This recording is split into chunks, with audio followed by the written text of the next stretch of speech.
Hi, and welcome to this week's solo episode of the Guest List podcast. I'm your host, Steve Guest, and I'm looking forward to spending some time with you today. Over the course of this week, I have conducted a number of mentoring sessions and conducted the live Zoom session that we do as part of the 12-week Recruitment Mastery Program. And one of the big focuses, or perhaps one of the major points that has been raised this week, is that feeling of overwhelm. And I think a number of people are feeling it, whether it's through managing that work-life balance, home life, what's going on in the office, trying to cope with huge amounts of KPIs and targets, fulfilling the day job, and achieving what you're looking to achieve. And I think it happens to us all. Overwhelm can creep up on us when we least expect it. I go through it. I try and cram in that many things on any given day and week, and sometimes it does kind of cloud over, and you sit there thinking, well, what do I do? Where do I start? I think overwhelm can be debilitating. It can stop you in your tracks. It can make you feel lethargic. It can stop you from doing the normal daily tasks that you might find easy to do. And as I say, it happens to us all. The most motivated people can be struck down with overwhelm, and it appears from the discussions I'm having that it's happening quite a lot to people that I'm associated with and working with. So I thought it'd be apt to kind of talk through today and perhaps let you know some of the ways that have helped me perhaps get past that. And I think when you're overwhelmed, you feel like everything's coming at you. You've got loads of tasks to do. Lots of people are asking for things from you, and you're not sure where to start. The list keeps growing, and you just become stuck. You're in a rut. You're not sure how to get out of it. So you potentially end up doing nothing, and it stops you in your tracks. So for me, I think when I've been in that situation, I define my priorities. So I have a look at the things that I'm trying to achieve. What's the most important? And I might rank them. I might list them in terms of what I really need to get done, and keep it really simple. So it might be 1, 2, or 3 points to start with. And you start to tick them off almost like a to-do list. If it's down to time and management of time and being able to fit things in, then I think it's about making sure you break it down into small incremental time slots. So maybe you've got a 2 or 3 hour window, or even a 1 hour window, and you give yourself certain tasks to achieve. And whilst the sense of overwhelm might be bigger than any 1 hour or one morning or one day, what you start to feel is that you're chipping away at the overwhelm. You're chipping away at the to-do list, and actually it becomes less of a problem. One of the big things sometimes for me as well is just to stop and breathe, take some deep breaths, go and get some fresh air, try and reset, try and readjust where you are. I think I've talked about this before, where you perhaps leave the office or your working environment, go and take a brisk walk and come back. But the moment you come back, you're clear and you're focused on what you need to go and do and achieve. Getting a good night's sleep can almost certainly help. If you're struggling for sleep, quite often that can lead to overwhelm because you're exhausted, you're tired, you don't think properly, you're not able to necessarily prioritize properly. So getting enough sleep will most certainly help. Spending time around people that will lift you up, allow you to focus, almost be that third party that can put you on the straight and narrow and perhaps remove some of the fog, or the tasks that you think need doing and actually they don't, or you can delegate them. A big thing for me, so I don't know if I'm like you, I print a fair bit out in terms of CVs or reports and charts.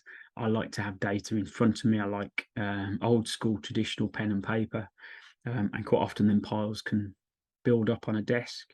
And I think it's good to have a routinely sort through paper shred moment where actually you clear the areas around you and you have a good tidy up. So actually your working space is less cluttered.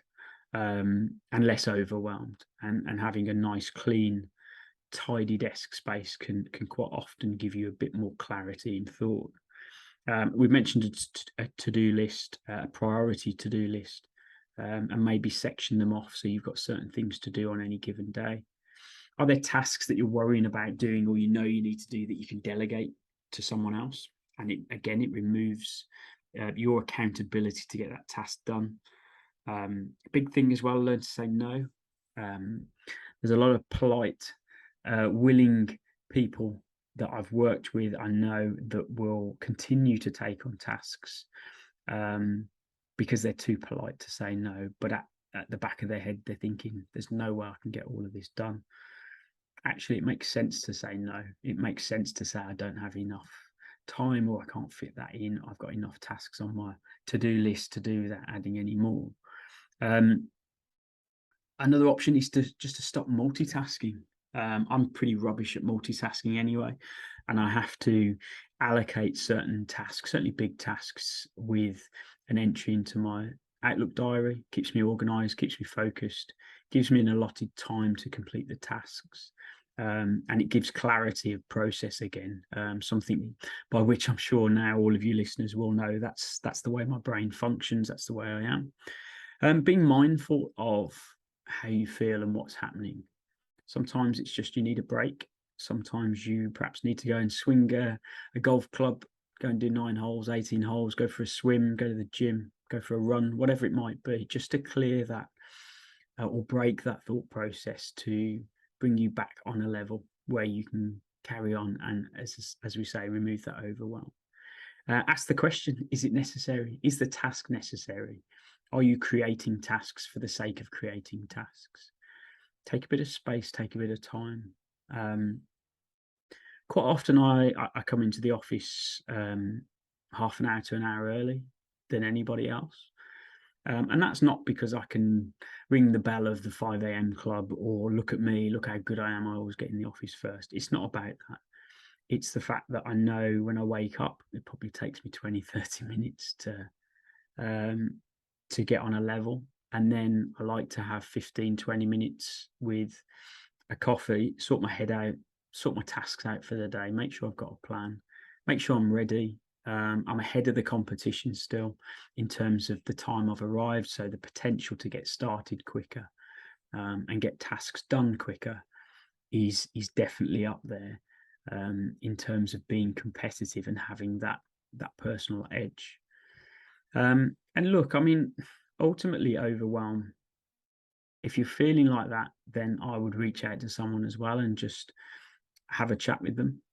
Quite often, other people will see and have greater focus on what you need to do, what you don't need to do, and be able to offer that feedback. And these have all been part of our discussions today. And I think overwhelm takes multiple routes, and it can come from anywhere, and it can be just a mix of everything in that everything's building up and taking its toll. You've got to be able to assess, reassess, understand, and perhaps realize when you're in that sort of situation and think, do you know what? I need to take a step back. Like anything in life, and certainly the way that I think whenever I feel pushed into a corner, or I need to be more mindful because I'm trying to do too many things, it's about taking it back to basics, looking at it in a simplistic way, in the, what do I need to do now? What can I do now that is one task?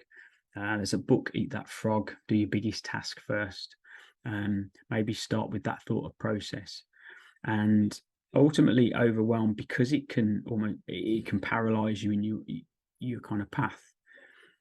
You need to be able to adjust and reset reasonably quickly to make sure that you're in the right space to continue your momentum in achieving your goals and tasks. And ultimately, that's what it's all about. It's about making sure we move forward, and understanding that we're not perfect. We have days where things don't go well or don't go in the right direction, or actually we need to take a break to recharge and reset. So I thought I'd share them conversations with you. I hope that's been useful.